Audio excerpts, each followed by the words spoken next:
Alleluia, Alleluia, Alleluia, Alleluia.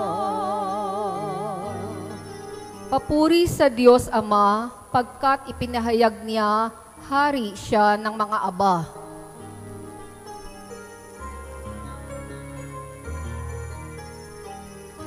Alleluia, Alleluia, Alleluia,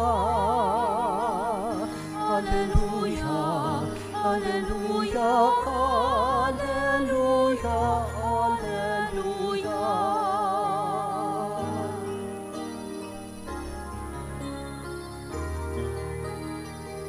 Alleluia, Alleluia, Alleluia, Alleluia, Alleluia, Alleluia, Alleluia. Sumainyo ang Panginoon. At sumainyo rin. Ang mabuting balita ng Panginoon ay yung kay San Mateo. Papuri sa iyo, Panginoon.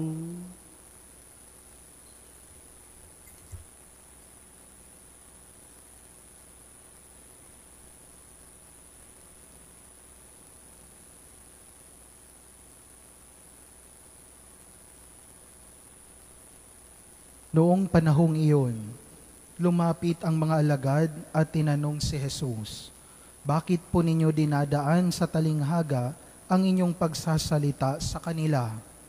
Sumagot siya, "Ipinagkaloob sa inyo na malaman ang mga lihim tungkol sa paghahari ng Diyos.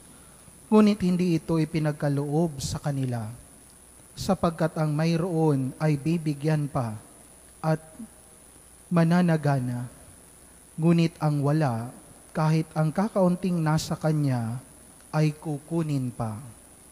Nagsasalita ako sa kanila sa pamamagitan ng talinghaga, sapagkat tumitingin sila, ngunit hindi nakakikita, at nakikinig, ngunit hindi nakaririnig, ni nakauunawa.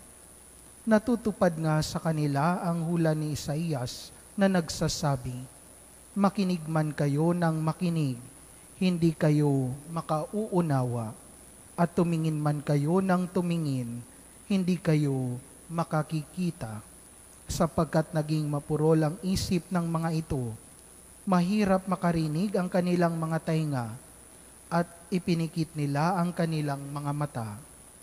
Kung di gayon, di sinsanay nakakita ang kanilang mga mata, nakarinig ang kanilang mga tainga, nakaunawa ang kanilang mga isip, at nagbalik loob sa akin, at pinagaling ko sila, sabi ng Panginoon.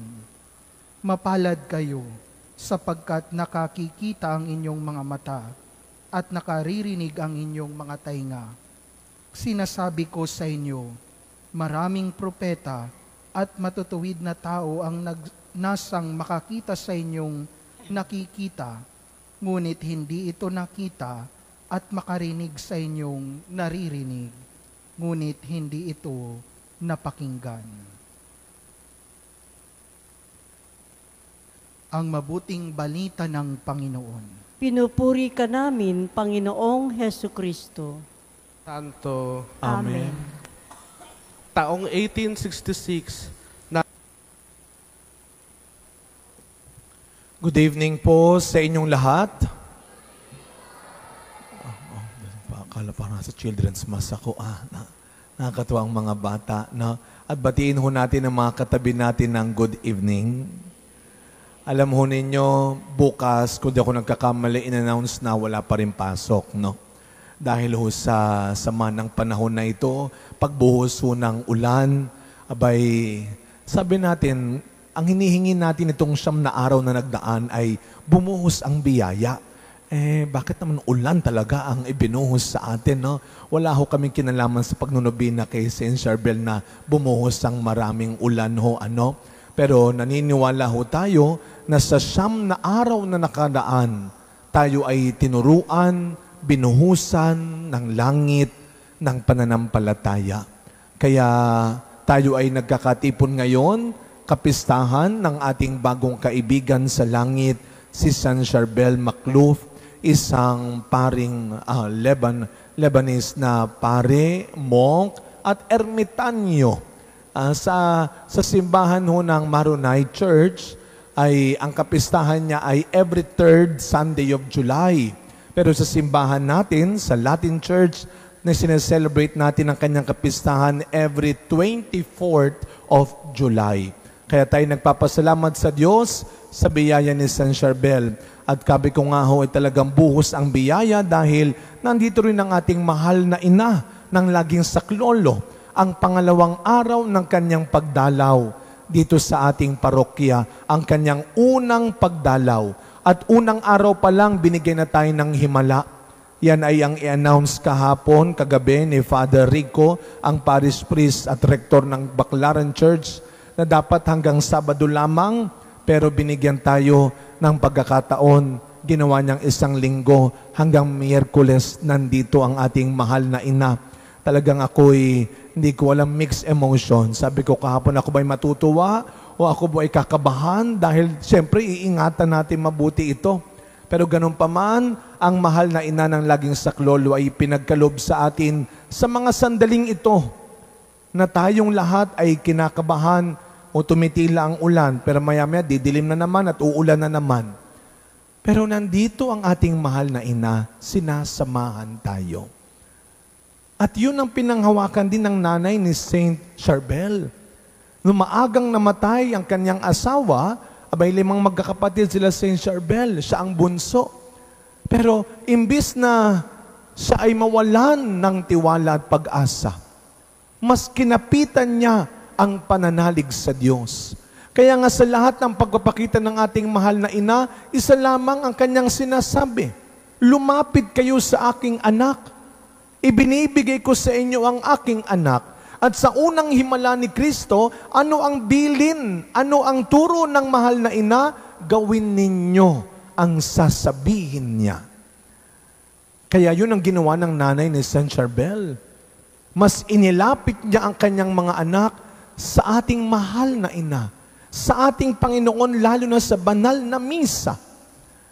Kaya yung siyam na gabi ng ating pagnonobenaryo, pwede ko bang malaman sino ang nakakompleto ng siyam na gabi ng nobenaryo?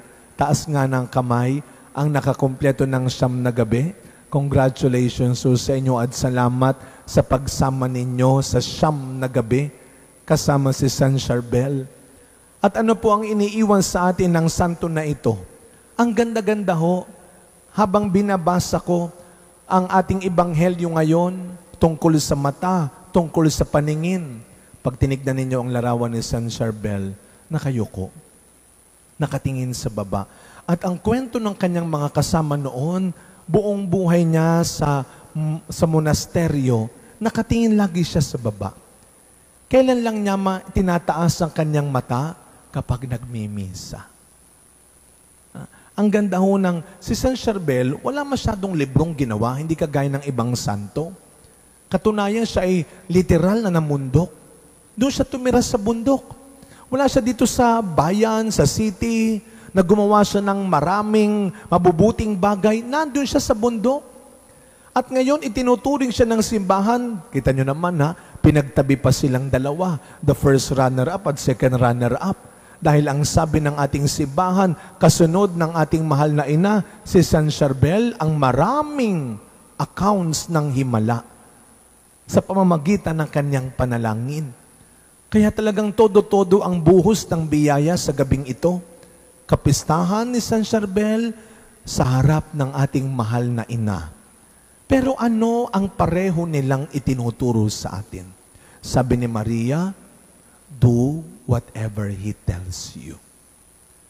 Gawin ninyo ang sasabihin ng anak ko sa inyo.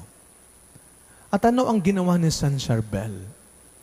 Isa lamang ang kanyang tinitignan, ang Panginoon sa banal na Eucharistia, sa banal na sakramento. Isa ho sa mga sinasabing binanggit, tinuro ni San Charbel ay ang linyang ito. Begin nothing on earth unless it has its end in heaven. Ulitin ko po. begin nothing on earth unless it has its end in heaven. Huwag kang magsisimula ng anuman sa lupa kung ito'y hindi magwawakas sa langit. Do not walk on a path that does not lead to heaven. Do not walk on a path that does not lead to heaven. Siguraduhin mo na ang tinatahak mo sa mundo ngayon ay maghahatid sa iyo sa langit. Kaya nga, kahit napakaraming ginagawa ni San Charbel, hindi niya pinalipas ang isang araw nang hindi nagdiriwang ng banal na misa, nang hindi nagdadasal. At dito siya nakilala. Kaya yung mga himalang ginawa niya, hindi dahil sa talino niya, hindi dahil sa kasikatan niya, hindi dahil sa talento niya. Saan nagmula? Sa kabanalan niya. At saan nagmumula ang kabanalan? Sa Panginoon pa rin. Sa banal na misa. Kaya kapag mayroong mga gumagaling na alala ho ninyo, ayaw niyang umaalis na sa monasteryo. Isang beses lang siya umaalis kapag inutusan siya ng kanyang superior. Kapag sinabing pumunta ka doon at mayroong may sakit, ipagdasal mo. At kapag gumagaling ang may sakit, isa lang ang lagi niyang sinasabi, hindi ako ang nagpagaling. Ang Panginoon pa rin. Dahil sa kapangyarihan ng Diyos, ako'y instrumento lamang. Kailan po nagsimula ang pag-ulan na ulan na ito? Nung pong linggo, nagsisimula ng ulan, di ba? Tapos Lunes, lumala. Alam mo ninyo, kami ay magkakasamang mga pari nung Lunes. Pinadala ako ng picture nila Kuya Roldan, nila Kuya Alvin, na may tubig dito sa loob ng simbahan. Tapos nung Martes, pag uwi ko ho, sabi ko, bang wala nang tulo? Pinagdasal ko, sabi ko, ay San Charbel, totoo ka nga, himala. Nawala ang baha, nawala ang tulo. Kinuwento sa akin ni Kuya Roldan, ni Bien, at ni Tito Ronald. Kaya pala nawala, tinakpan nila yung bubong, kala ko namang himala na. Yung pala tinakpan lang ho nila ng trapal. No? Sabi ko, kala ko pa naman ako'y makikilala na may himala talaga si San Charbel. Yung pala tinakpan yun ng trapal. No? Kaya nawala ang tulo. Pero alam mo ninyo, habang pinag-iisipan, pinagdinilayan ko yun, merong himala. At yun ay tama si Ate Guy, nasa puso ng bawat isa. Kung paiiralin natin ang kabutihan natin at magmamalasakit tayo sa isa't isa, talagang may himala.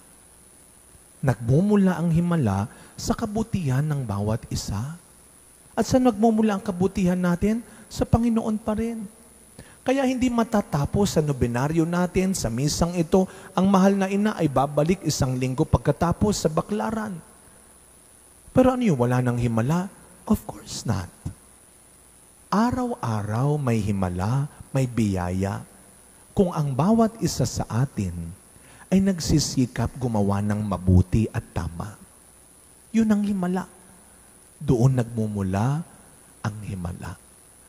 Kung ating pong ipagdarasal kay San Charbel sa ating mahal na ina na sana kagaya nila, wala tayong ibang hahangarin, kundi ang langit na hinahanda ni Kristo para sa atin. Kagabi pinaliwanag, ito ay icon.